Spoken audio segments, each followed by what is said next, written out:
Europe 1. La belle histoire de la France bouge. Benjamin, ce couple s'est donc lancé dans la production de bio. Oui, deux Normands qui se sont rencontrés il y a 16 ans sur les bancs de la fac de Caen. Vous avez Clémence qui est devenue psychologue dans un service de pédopsychiatrie et Mathieu, enseignant en sciences économie.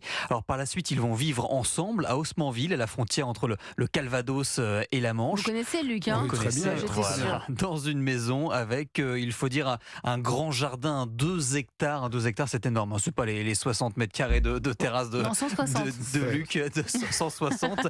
Alors, ils savent pas trop quoi faire d'ailleurs de tout cet espace, 2 hectares. Au départ, ils pensent faire chambre d'hôte, puis faire construire un musée jusqu'à cet été 2016. Un été, j'ai pris 5 semaines de vacances pour réfléchir à ce que j'avais envie pour la suite, ce qu'on pourrait avoir envie tous les deux. Et au bout de 5 semaines, juste avant de reprendre, j'ai demandé à Mathieu de s'asseoir et je lui ai dit si on élevait des poules pondeuses en agriculture biologique. Il a réfléchi 5 minutes, même pas, et il m'a dit OK, on y va.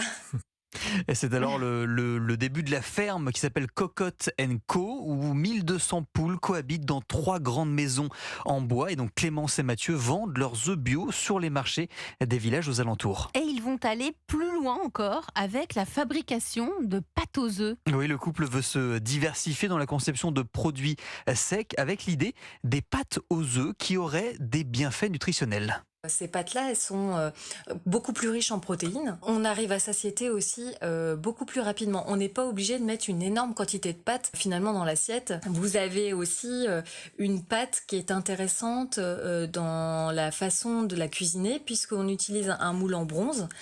Et ces moules en bronze, contrairement à la fonte qui font une pâte lisse, font des stries toutes fines dans la pâte.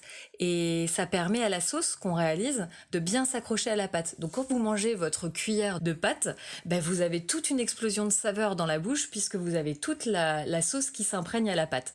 Et aujourd'hui, leurs pâtes sont commercialisées sur les marchés et aussi distribuées dans les écoles primaires, les collèges et les lycées du coin. Merci Benjamin.